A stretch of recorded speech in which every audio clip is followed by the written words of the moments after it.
لیکن کھوجی نے ایسا کیوں کیا؟ تم نے اس سے کچھ تو پوچھا ہوتا۔ سانول نے مایوسی سے سر ہلایا۔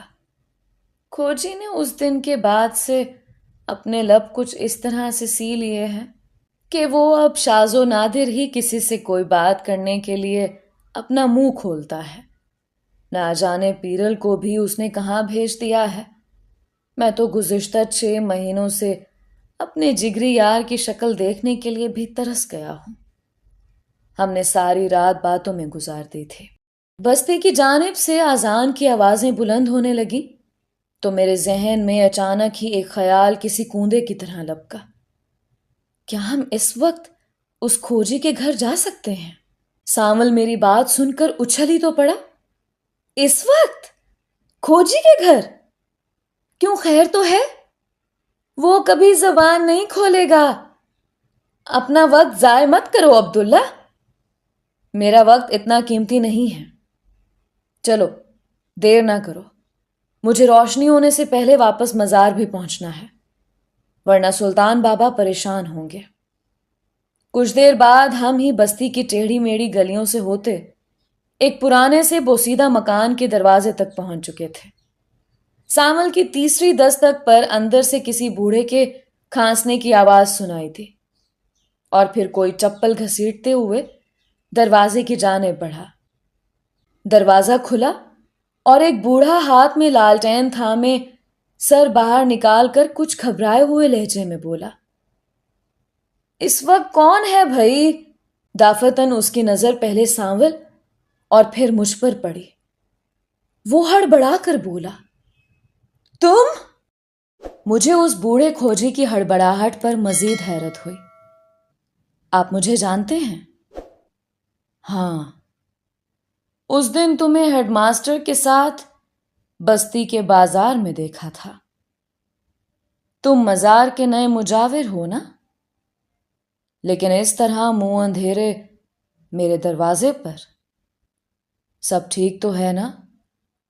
اب سانول نے بات سنبھالی۔ ہاں چاچا، سب ٹھیک ہے۔ اس کا نام عبداللہ ہے۔ میری اس سے بہت اچھی دوستی ہو گئی ہے۔ یہ تم سے ملنا چاہتا تھا، سو اسے یہاں لے آیا۔ کھوجی کے تاثرات سے صاف ظاہر تھا کہ اسے سانول کی یہ خدائی خدمت گاری ایک آنکھ نہیں بھائی، لیکن وہ چپ رہا اور بادل ناخواستہ اس نے ہمیں اندر آنے کا اشارہ کیا اور سانول صحن میں پڑی جھلنگا سی چارپائی کی پائنتی پر ٹک گیا۔ باہر گلی میں اکا دکا نمازیوں کے کھنکارے اور چلنے کی آوازیں آنے لگی تھیں۔ میں نے مزید وقت ضائع کیے بغیر براہ راست سوال داغ دیا، آپ سکینہ کے بارے میں کیا جانتے ہیں؟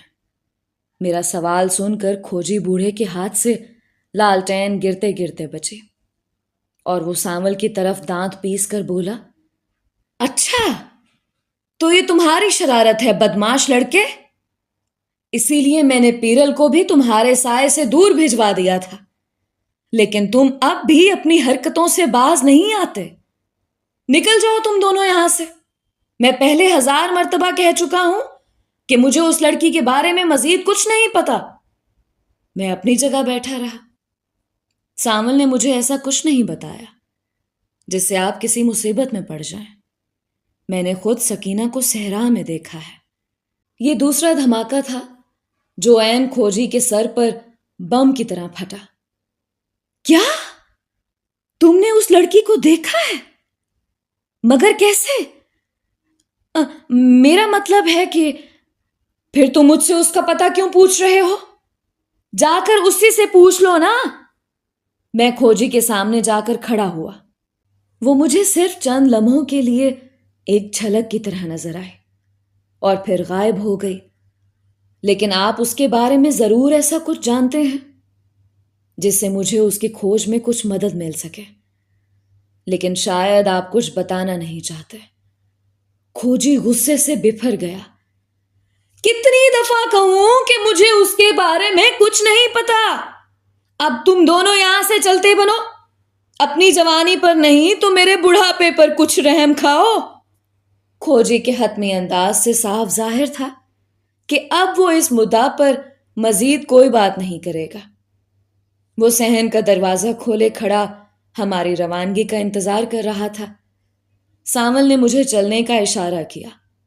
میں نے دروازے کی طرف قدم بڑھائے تو کھوجی دروازے سے ہٹ کر ایک طرف ہو گیا۔ میں نے پلٹ کر اس کی جانب دیکھا۔ ٹھیک ہے، آپ کہتے ہیں تو میں چلا جاتا ہوں، لیکن ایک بات یاد رکھیے گا کہ آپ کے پاس یہ فن اور یہ خداداد صلاحیت قدرت کی ایک امانت ہے، اور آپ نے امانت میں خیانت کی ہے۔ اوپر والے نے آپ کا اندر اس لیے روشن کیا ہے کہ آپ دوسروں کو اندھیرے میں راستہ دکھائیں اور ان کی مدد کریں، لیکن آج آپ نے اپنے فرض اور کام سے انصاف نہیں کیا۔ مجھے ڈر ہے کہ یہ بے ایمانی آپ کی آنے والی نسلوں کے اندر سے یہ وجدان و صلاحیت ختم نہ کر دے۔ میں بات ختم کر کے واپسی کے لیے پلٹا تو کھوجی ہجانی انداز میں چلایا، نہیں، میں نے اپنے فن کے ساتھ کبھی بے ایمانی نہیں کی، لیکن بعض دفعہ مصلحت بھی آ جاتی ہے۔ میں ایک غریب انسان ہوں اور میری ساری پونجی میرا جوان بیٹا پیرل ہے۔ مجھے اپنی کوئی فکر نہیں، پر اسے اگر کچھ ہو گیا تو میں جیتے جی مر جاؤں گا۔ سانول نے حیرت سے پہلے میری طرف دیکھا۔ میں نے یہ آخری کوشش اسی امید پر کی تھی کہ شاید کھوجی کے دل و دماغ پر جمی کچھ برف پگھلے۔ ہر فرش شناس کاریگر کی طرح وہ اپنے فن اور ہنر پر آیا الزام برداشت نہیں کر سکا اور تل ملا کر بول اٹھا۔ میں نے اسے تسلی دی، زندگی اور موت خدا کے ہاتھ میں ہے۔ میں آپ سے کہیں زیادہ کمزور اور اس علاقے میں صرف ایک اجنبی ہوں، لیکن پھر بھی اس لڑکی کی کھوج میں آپ تک چلا آیا۔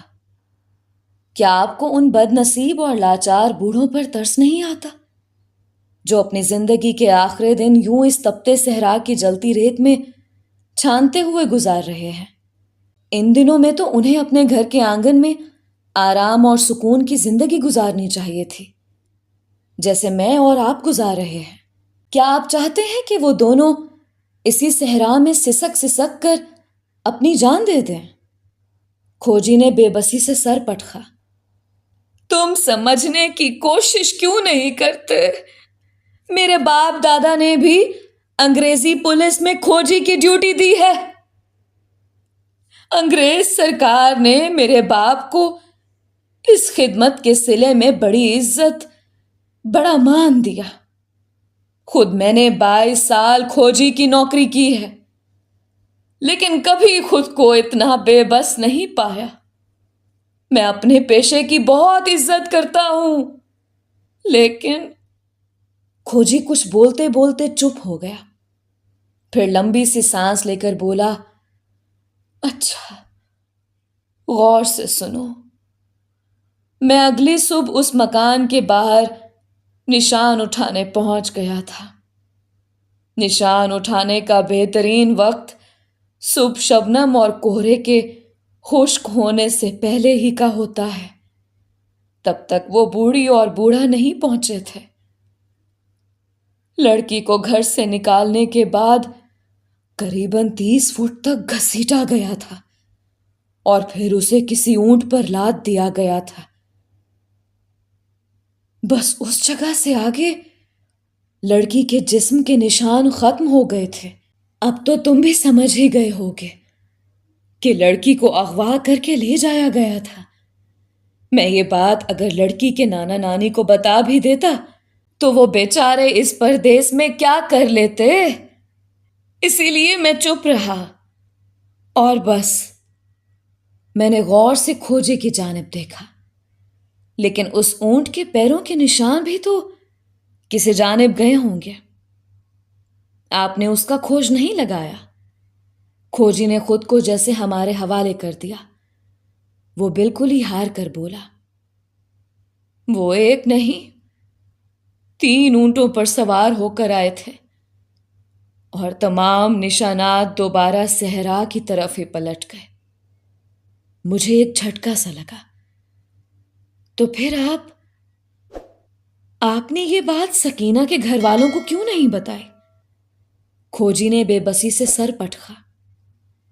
کیسے بتاتا؟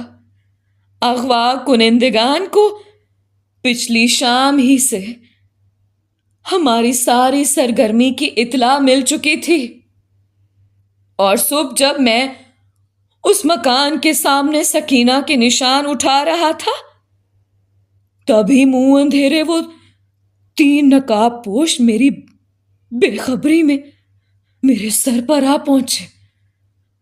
ان کے ہاتھ میں لڑکی کے شوہر کے خون آلود کپڑے تھے جو انہوں نے میرے سامنے پھینک کر دھمکی دی کہ اگر میں نے اس معاملے میں ذرا زیادہ پھرتی دکھائی تو رات اپنے اکلوتے بیٹے کا سر بھی اپنی چوکھٹ پر لٹکا ہوا دیکھوں گا۔ اب تم ہی بتاؤ کہ میں کیا کرتا؟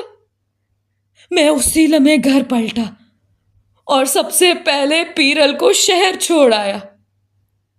بس اتنی سی کہانی ہے کہ میرے اندر کا کھوجی ایک مجبور باپ کے سامنے آ گیا۔ کھوجی اپنی بات ختم کر کے لمبے لمبے سانس لینے لگا، جیسے برسوں کا غبار اندر سے نکل گیا ہو۔ میں سانول کو اس کے گھر چھوڑتے ہوئے مزار لوٹا تو سلطان بابا فجر کی نماز ختم کر کے سلام پھیر رہے تھے۔ انہوں نے غور سے میری جانب دیکھا۔ کیوں میاں، کہاں تک پہنچی تمہاری کھوج؟ کچھ کامیابی ہوئی یا پھر مزید الجھنیں سمیٹ لائے ہو؟ ہمیشہ کی طرح سلطان بابا مجھ سے پہلے میری تہہ تک پہنچ چکے تھے۔ میں نے رات بھر تک کی تمام روداد نہیں سنا دی۔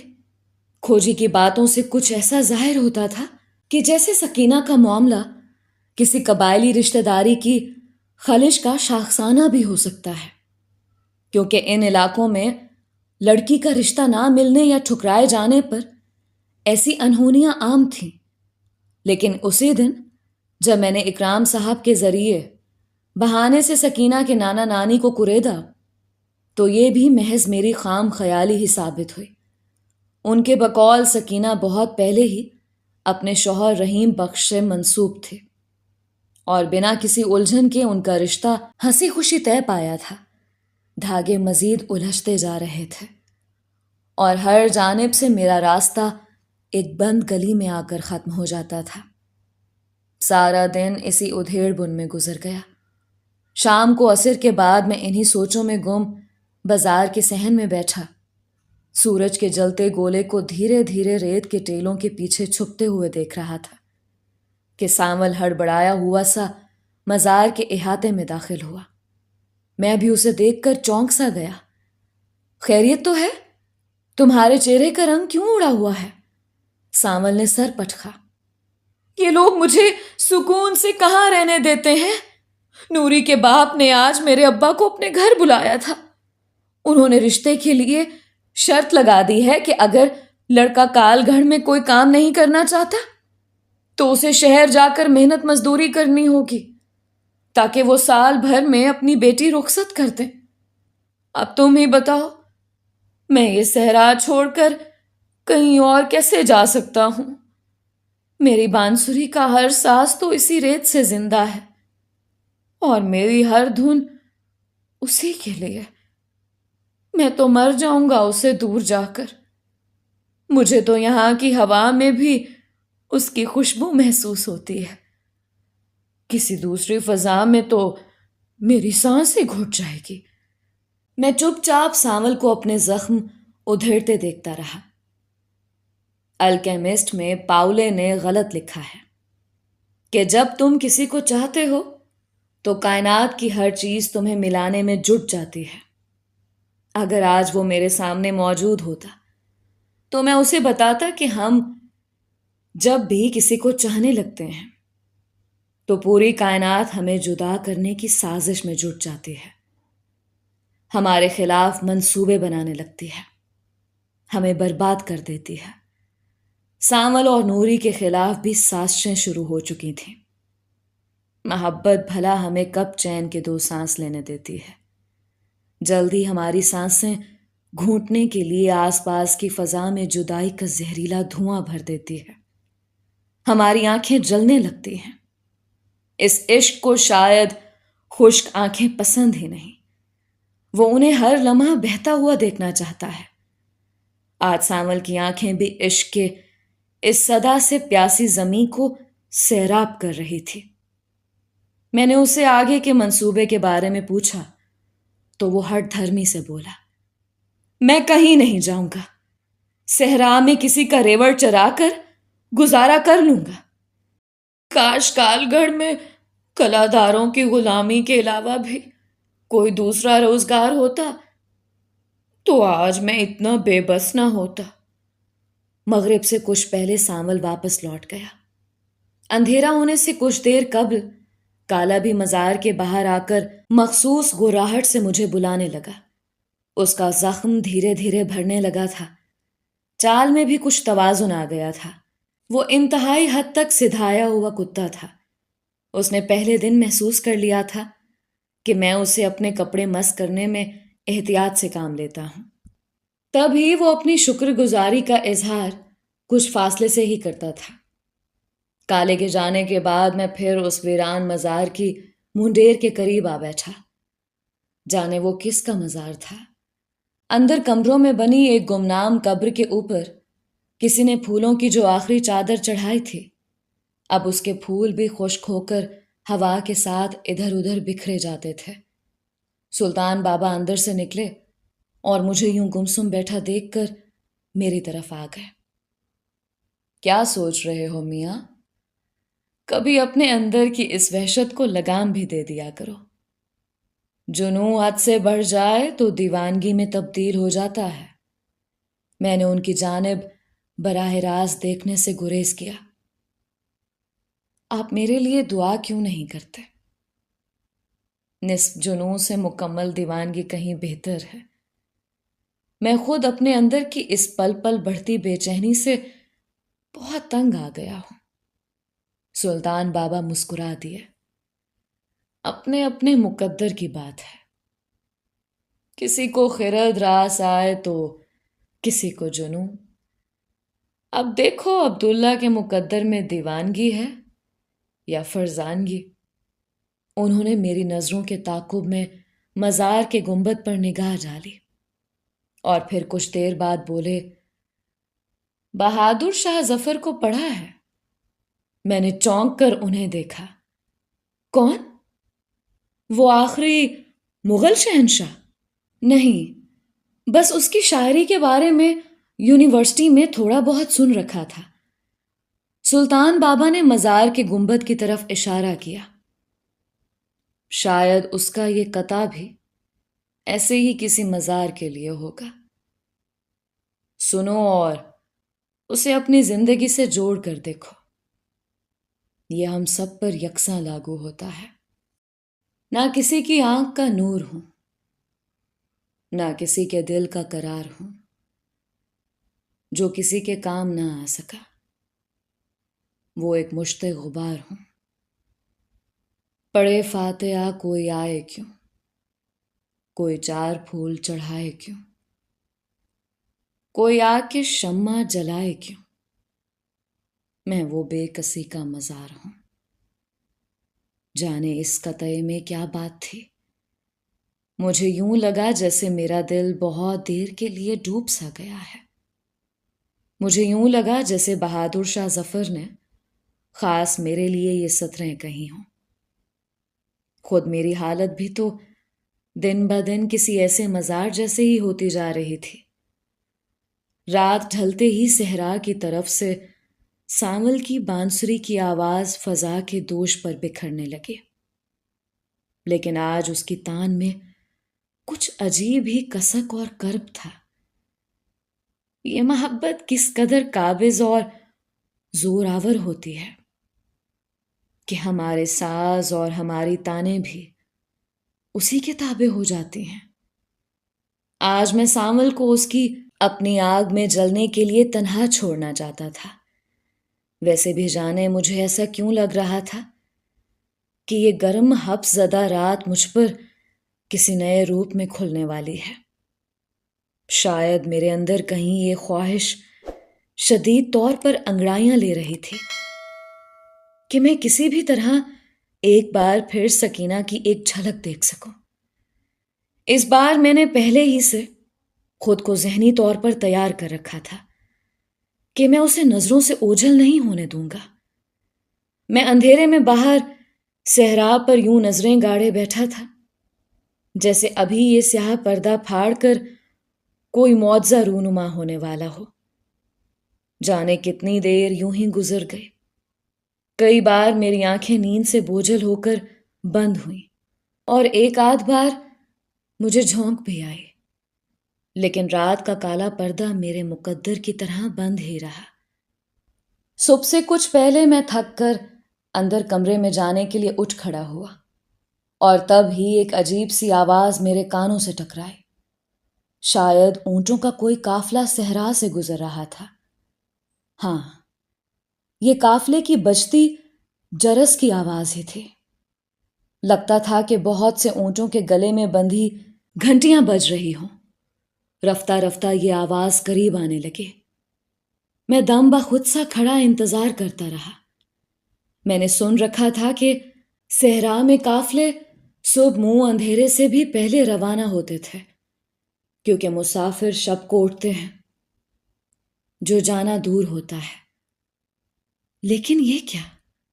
قافلے کی آواز اب بالکل قریب آ چکی تھی اور مجھے اب بھی کچھ نظر نہیں آ رہا تھا۔ میں بھاگ کر مزار سے باہر کھلے صحرا میں ایک اونچے ٹیلے پر چڑھ گیا۔ دور دور تک وہی ازلی ویرانی اور سناٹا چھایا ہوا تھا، لیکن میں اپنی سماعتوں کا کیا کرتا؟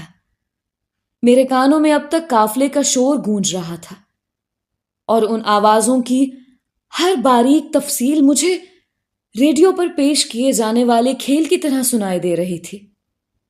دور کوئی بچہ رو رہا تھا، اونٹوں کے کوہانوں پر رکھا سامان حرکت کی وجہ سے کھڑک رہا تھا، کوئی دور سے ہانکا لگا رہا تھا، کچھ لوگ سرگوشیاں کرتے ہوئے آگے بڑھ رہے تھے، اونٹ خرخرا رہے تھے، حتیٰ کہ ان کے ریت پر پڑنے والے پاؤں کی دھمک بھی مجھے علیحدہ سنائی دے رہی تھی۔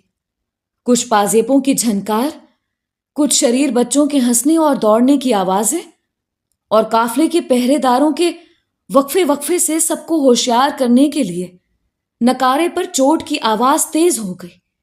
ریت کا ایک طوفان سا اٹھا اور میں اسی ٹیلے پر کھڑا ریت کا حصہ بنتا گیا۔ میری آنکھیں ریت کے چبھن سے جلنے لگیں اور مجھے یوں محسوس ہونے لگا کہ وہ قافلہ اس وقت میرے آس پاس بلکہ میرے اندر سے ہو کر گزر رہا ہے۔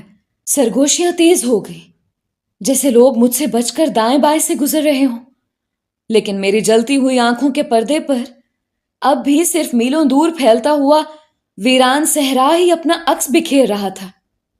دور دور تک کسی زی روح کا نام و نشان تک نہیں تھا۔ یا خدا، یہ کیا ماجرا تھا؟ یا تو میری سماعتیں ناکارہ ہو کر خود آوازیں تخلیق کرنے لگی تھی، یا پھر میری بصارت نے ہمیشہ کے لیے میرا ساتھ چھوڑ دیا تھا۔ کیا میری دیوانگی کا آخری دور شروع ہو چکا تھا؟ قافلہ جانے کب کا گزر چکا تھا، ریت کا طوفان تھم گیا تھا، لیکن میرے اندر اٹھا طوفان کسی ریت کے جلتے بگولے کی طرح تیز سے تیز ہوتا جا رہا تھا۔ میں کون تھا؟ یہاں کیا کر رہا تھا؟ میرے ساتھ ہی یہ ساری انہونیاں کیوں ہوتی تھیں؟ کیا واقعی میرا خرد سے جنون کا سفر مکمل ہونے کو تھا؟ آخر کیا حد تھی میرے اس سفر کی؟ میری وحشت کا اختتام کہاں تھا؟ میں دوسرے عام لوگوں کی طرح اپنی محبت کو پانے کے بعد اس کے ساتھ اپنی باقی زندگی آرام اور سکون سے کسی گھر کے آنگن میں کیوں نہیں گزار رہا تھا؟ زہرا کی روح نے تو کب سے اپنی سپردگی کا اختیار مجھے دے دیا تھا، پھر بھی میں ان ویرانیوں کی خاک کیوں چھان رہا تھا؟ میں جانے کتنی دیر اس ٹیلے پر کھڑا ریت میں گھلتا رہا اور مجھے اس بات کی خبر بھی نہیں ہوئی کہ جانے کب سے تہجد کے لیے جاگے سلطان بابا مزار کے صحن میں نکلے اور مجھے یوں گمسم کھڑا دیکھتے رہے۔ میں تب چونکا جب انہوں نے میرے کاندھے پر ہاتھ رکھا۔ انہیں دیکھتے ہی میرے اندر کا آتش فشاں پھٹ پڑا۔ میں نے وہ سارے سوال جو کچھ دیر پہلے میرا اندر کاٹ رہے تھے، ان کے سامنے اگل دیے اور قافلے کا سارا احوال بھی بیان کر دیا۔ میرے سوال سن کر سلطان بابا بہت دیر تک خاموش رہے، لیکن انہیں اس بات کا احساس ہو گیا تھا کہ اب کچھ جواب ناگزیر ہو چکے ہیں۔ بہت دیر بعد وہ بولے تو ان کا لہجہ تھما ہوا سا تھا۔ میں جانتا ہوں تم کس دور سے گزر رہے ہو۔ ایک بات ہمیشہ یاد رکھنا کہ کچھ راستے اور منزلیں صرف کچھ خاص لوگوں کے لیے ہوتی ہیں۔ قدرت نے تمہارے لیے عام ڈگر سے ہٹ کر کوئی راہ چنی ہے تو ضرور تم میں کچھ خاص ہوگا، لیکن قصر سلطانی کے گنبد کو چھوڑ کر ہمالے کی چوٹی پر بسیرا کرنے کے لیے اپنی اڑان بھی اونچی رکھنی پڑتی ہے، جان جوکھم میں ڈالنی پڑتی ہے۔ یاد رہے، ابھی تمہیں ایسے مزید عذاب جھیلنے ہوں گے۔ میں درد سے چلا اٹھا۔ لیکن میں ہی کیوں؟ وہ مسکرائے۔ میں نے کہا نا، کچھ چناؤ قدرت صرف اپنے ہاتھوں میں رکھتی ہے۔ اس نے تمہیں کو چنا، اس کا جواب تو میرے پاس بھی نہیں ہے، لیکن فیصلہ تو اب بھی تمہارے اپنے ہاتھ میں ہے۔ تم چاہو تو ابھی اسی لمحے یہ سب ترک کر کے واپس پلٹ سکتے ہو۔ تم پر کوئی جبر نہیں۔ تم سے پہلے بھی جانے کتنے پلٹے ہوں گے۔ تم تو پھر بھی بہت دور تک اس سفر میں یہاں تک چلے آئے ہو۔ کئی ایسے بھی ہیں جو قدرت کی طرف سے واضح اشارہ ملنے اور چنے جانے کے باوجود پہلا قدم تک نہیں اٹھا سکے اور روزمرہ کی بھیڑ میں گم ہو کر رہ گئے۔ یہ تمہاری ہی ہمت تھی کہ تم اس راہ کا ہر کانٹا چنتے ہوئے آج اس مقام تک آ پہنچے ہو۔ اتنا زیادہ راہ بھی ایک زندگی کے لیے کافی ہے۔ جانا چاہو تو سلطان تمہیں خوشی سے رخصت کرے گا۔ میں نے بے بسی سے سر پٹخا۔ آپ جانتے ہیں واپسی میرے بس میں نہیں ہے، نہ ہی میری ایسی کوئی خواہش ہے، لیکن میں خود کو اس بوجھ سے ٹوٹتا ہوا محسوس کرتا ہوں۔ اتنا ظرف نہیں ہے مجھ میں جس کی توقع قدرت کی ہے بیٹھی ہے۔ انہوں نے میرا کاندھا دبایا۔ اپنے ظرف کے پیمانے کا حساب خود نہیں کیا جاتا، اسے آزمانے والے پر چھوڑ دو۔ میں نے تھک کر ہتھیار ڈال دیے۔ لیکن یہ بھرے پورے قافلے کی صدائیں، یہ کیا ماجرا تھا؟ سلطان بابا نے گہرا سانس لیا۔ صحرا کا اپنا فسوں اور اپنا ہی جادو ہوتا ہے۔ البتہ ہو سکتا ہے کہ ابھی کچھ دیر پہلے یہاں سے واقعی کوئی قافلہ گزرا ہو۔ جب سے انسانی بستیاں بے تحاشا بڑھنے لگی ہیں تو ایسے صحرا اور ویرانے ہی جنات اور دوسری مخلوقات کی آماج گاہ بنتی گئیں۔ ہماری بصارت کا پردہ کسی مادے سے روشنی کی لہر ٹکرانے کا محتاج ہے، لیکن اگر دوسری مخلوق کثیف نہ ہو بلکہ لطیف ہو، یعنی ایسے مادے سے بنی ہو کہ جس کے اندر سے روشنی بنا ٹکرائے گزر جائے، تو ہماری آنکھ کے پردے پر اس شے کی تصویر نہیں بن پائے گی۔ ابھی کچھ دیر پہلے تمہارا واسطہ بھی کسی ایسی مخلوق کے قافلے سے پڑا تھا۔ عام حالات میں ہم انسانوں کی سماعت بھی ان کی آواز کی لہروں کو پکڑ نہیں سکتے، لیکن تم نے اگر ان کی دنیا کی آوازیں سنی ہیں تو اس کا مطلب ہے خاص اس لمحے میں قدرت نے تمہاری سماعت کا پردہ اتنا حساس کر دیا تھا کہ تم نے ان غیر مرئی صداؤں کو بھی سن لیا۔ دھیان رہے کہ یہ سارا معاملہ فریکوینسی کا ہے۔ ہماری بساط اور سماعت کی فریکوینسی ان کی دنیا کی فریکوینسی سے جدا ہے، لہٰذا ہم انہیں عام حالات میں دیکھ یا سن نہیں سکتے۔ ہاں، البتہ کچھ خاص لوگ اس ارتعاش تک بھی پہنچ جاتے ہیں جہاں ان کے لیے وہ خاص فریکوینسی پکڑنا بھی ممکن ہو جاتا ہے۔ میری دعا ہے کہ وہ جہانوں کا مالک تمہیں اپنے خاص بندوں میں ہمیشہ کے لیے شامل کرتے۔ میں حیرت سے سلطان بابا کی بات سنتا رہا اور اچانک ہی میرے ذہن میں بجلی سی لپکی۔ اگر تصویر کا تعلق ہماری بصارت کے پردے پر روشنی کی لہر کی کسی کثیف مادے سے ٹکرانے ہی سے ہے، تو پھر اس کا مطلب ہے کہ سکینہ کا وجود بھی اسی صحرا میں کہیں موجود ہے، کیونکہ میں نے اس کی واضح تصویر دیکھی ہے، دھندلی لیکن واضح انسانی خد و خال کے ساتھ۔ مطلب یہ ہے کہ سکینہ ہمارے آس پاس ہی کہیں موجود ہے۔ ہاں، ہو بھی سکتا ہے کہ یہ وہی سکینہ ہو، لیکن تم ایک بات بھول رہے ہو کہ ٹھیک اسی وقت تمہارے ساتھ سانول بھی تھا، جسے وہ دکھائی نہیں دی۔ خود میں ریلوے اسٹیشن پر اس کی جھلک سے چوک گیا تھا۔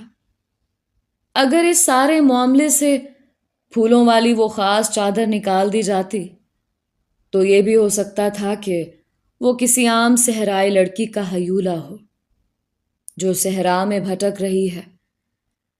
لیکن اطمینان رکھو، جلد یا بدیر تم اس ہیولے کی حقیقت تک پہنچ جاؤ گے۔